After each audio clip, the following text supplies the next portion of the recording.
बंगाल में मतदान शुरू हो जाएंगे। पहले चरण के मतदान और इसी के साथ 48 घंटे पहले माहौल कुछ ऐसा नजर आ रहा है कि नजर कह सकते हैं कि बीजेपी का क्या सुपड़ा साफ होने वाला है।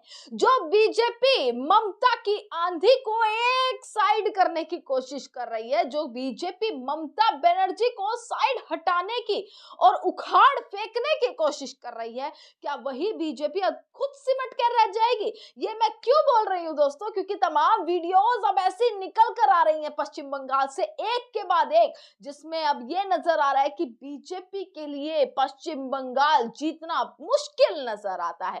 सबसे पहले कि कैसे कल ये वीडियो निकल कर आई कि भाई पश्चिम बंगाल में पुलिस वालों ने भाजपा वालों में जो लठ मारे हैं, जिस तरीके से बीजेपी वालों की पिटाई हुई है, डंडे मारकर उन्हें भगाया गया। ये वीडियो लगातार सोशल मीडिया पर वायरल हो रही है कि पुलिस वालों ने कैसे भाजपा के तमाम कार्यकर्ता, जो कहा जा रहा है कि कोशिश ये की जा रही थी टीएमसी और बीजेपी के कार्यकर्ताओं के बीच ही जो है वो झड़प हो जाती है किसी चीज को लेकर, किसी भी चीज को क्या लेकर दोस्तों, अभी चुनाव है तो सबके अपने नारे हैं, सबके अपने पॉइंट ऑफ व्यू है, सब लगे हुए हैं, एड़ी चोटी का जोर लगा रहे हैं कि भाई हमारी सरकार आनी चाहिए, हमारी सरकार आनी चाहिए। और उसी को लेकर एक क्लैश हुआ, जिस क्लैश के बाद भाजपाइयों को दौड़ा दौड़ा कर पीटा है पुलिस वालों ने। यहाँ पुलिस वाले भाजपाइयों को नहीं छोड़ रहे हैं, वहां जनता खदेड़ा करना शुरू कर चुकी है। जनता ने दोस्तों वीडियोस गांव से निकल कर आई हैं, शहर की छोड़िए, अब गांव में जनता समझ चुकी है, पश्चिम बंगाल के लोग समझ चुके हैं कि बीजेपी आखिरकार किस चीज पर वोट मांगने की कोशिश हो रही है। आप उठा लीजिए अमित शाह के बयान को ले लीजिए,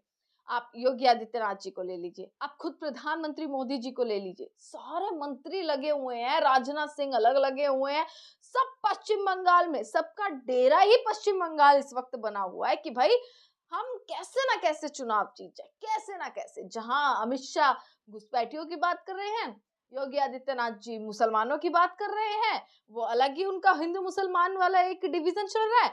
तीसरा जो है राजनाथ सिंह अलग रैलियां कर रहे हैं, पीएम मोदी अलग, अपना टीएमसी ने ये कर दिया, टीएमसी ने भ्रष्टाचार कर दिया, गुंडों को भगा दिया जाएगा, ये सारी चीजें जो है मोदी जी कहते हुए नजर आ रही। यानी सब मंत्री लगे हुए हैं, एड़ी चोटी का जोर।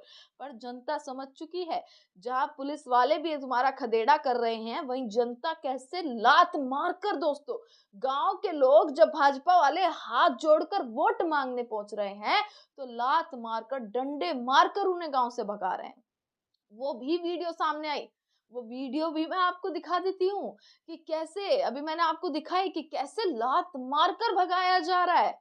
जनता खदेड़ा कर रही है अब भाजपा वालों का, और भाजपा वालों की मुश्किलें दोस्तों अब तेज होती हुई, ज्यादा मुश्किलें जो है भाजपा वालों की बढ़ चुकी है पश्चिम बंगाल में। दोस्तों पश्चिम बंगाल का चुनाव ऐसा है ना, सबकी नजर है, क्योंकि पता है कि ममता बनर्जी को हिलाना मुश्किल है। ममता बनर्जी को पश्चिम बंगाल की जनता कितना पसंद करती है, ये हर बार हर किसी ने देखा। तमाम पब्लिक ओपिनियन अब भी निकल कर आ रहे हैं कि ममता बनर्जी को कैसे पसंद करती है। और ये छोड़िए, आप ममता बनर्जी की कोई रैली उठाकर देख लो, आपको मैं एक फोटो दिखाती हूँ, ये फोटो आप देखिएगा। ये ममता बनर्जी ने सिर्फ सड़क पर निकली हैं पैदल यात्रा करने के लिए। अब यात्रा के वक्त दोस्तों आप दाएं देख लो, आप बाएं देख लो, आगे देख लो, आप पीछे देख लो, और पीछे तक अगर आपको सिर्फ और सिर्फ जो नजर आएगा वो आएगा जन सैलाब। सिर्फ और सिर्फ जो आपको नजर आएगी वो आएगी पश्चिम बंगाल की जनता, जो ममता के साथ खड़ी है और सड़कों पर निकल चुकी है। दोस्तों ये होती है रैलियां, दोस्तों ये होती है जनसभाएं, दोस्तों ये होता है रोड शो, दोस्तों ये होती है पैदल यात्रा। पर बीजेपी देख लीजिए, मनोज तिवारी लगे हुए हैं, मनोज तिवारी एकदम फ्लॉप रोड शो दे रहे हैं।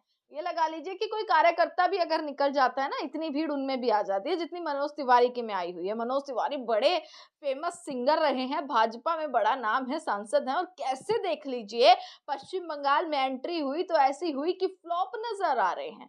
कार्यकर्ता आसपास हैं पर जनता देखना पसंद नहीं कर रही है। कैसे नरेंद्र मोदी की रैलियों में तस्वीरें आ रही हैं कि कुर्सियां खाली पड़ी हैं, कैसे अमित शाह की रैलियों में नजर आ रहा है कि जनता सुनने के लिए तैयार नहीं है, जनता एक्साइटेड नहीं है। कैसे जो है योगी आदित्यनाथ की रैलियों में ये दिख रहा है कि जनता आखिरकार किस तरीके से अब फटकार लगाती हुई नजर आ रही है। एक के बाद एक तस्वीर दोस्तों, और 48 घंटे का भी वक्त नहीं बचा है। 48 घंटे बाद मतदान शुरू और हालात एकदम बेकाबू नजर आ रहे हैं। आपको मैं तमाम तस्वीरें दिखाती हूं कि कैसे दोस्तों सीआरपीएफ को लगा दिया गया है। अब वोटिंग की 2 रात बची हैं, आज की रात और कल की रात, और कहते हैं ना यही रात अंतिम, यही रात भारी। तो पश्चिम बंगाल का चुनाव है और यही रातें हैं जो अंतिम भी हैं और भारी भी हैं, टीएमसी के लिए भी, कांग्रेस के लिए भी, यहां तक कि भाजपा के लिए भी, और सबसे ज्यादा बीजेपी के लिए दोस्तों, क्योंकि एड़ी चोटी का जोर लगाकर बैठे हैं।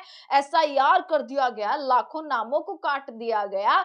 तो इस बात पर भी अगर जोर दिया जाए, इतनी कोशिशों के बाद भी दोस्तों अगर बीजेपी का कोई नामो निशान नहीं दिखेगा बंगाल में, तो फिर क्या होने वाला है, ये सबसे बड़ा सवाल नजर आता है। मैंने आपको दोस्तों 2 वीडियो दिखाई कि भाजपा को कैसे, भाजपा वालों को हटाया जा रहा है, भगाया जा रहा है, गांव से खदेड़ा किया जा रहा है।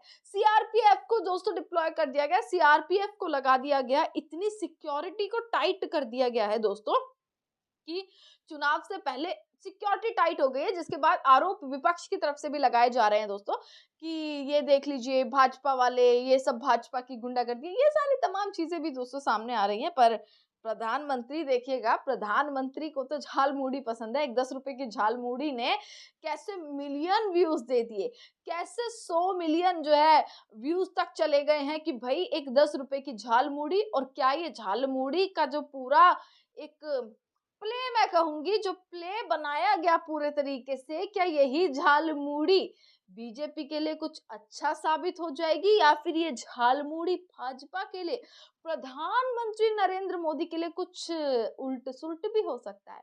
और दोस्तों सबसे बड़ी बात आ जाती है कि आप भाषा देखिए, इस देश के गृह मंत्री की भाषा देख लो आप। टीएमसी के लिए चलिए विपक्ष है, विपक्ष के बारे में आप उनकी खामियां तो बताएंगे ही कि भाई उन्होंने चले गुंडागर्दी कर दी, घुसपैठियों को घुसा दिया, भ्रष्टाचार कर दिया, हिंसा बढ़ गई, महिलाओं के साथ अपराध हो गए, मान लिया। पर आप ये भी तो गिनवाइए ना अपनी रैली में कि आपकी जहां जहां सरकार है वहां कितना विकास हुआ, आप गिनवाइए। आप उत्तर प्रदेश में गिनवाइए, आप मध्य प्रदेश में गिनवाइए, सबसे ज्यादा महिलाओं को लेकर क्राइम है। आप मध्य प्रदेश का आप क्राइम उठाकर देख लीजिए, आप उत्तर प्रदेश का क्राइम रेट उठाकर देख लीजिए, आप राजस्थान की खबरें ले लीजिए, सारी आपके अगेंस्ट में है।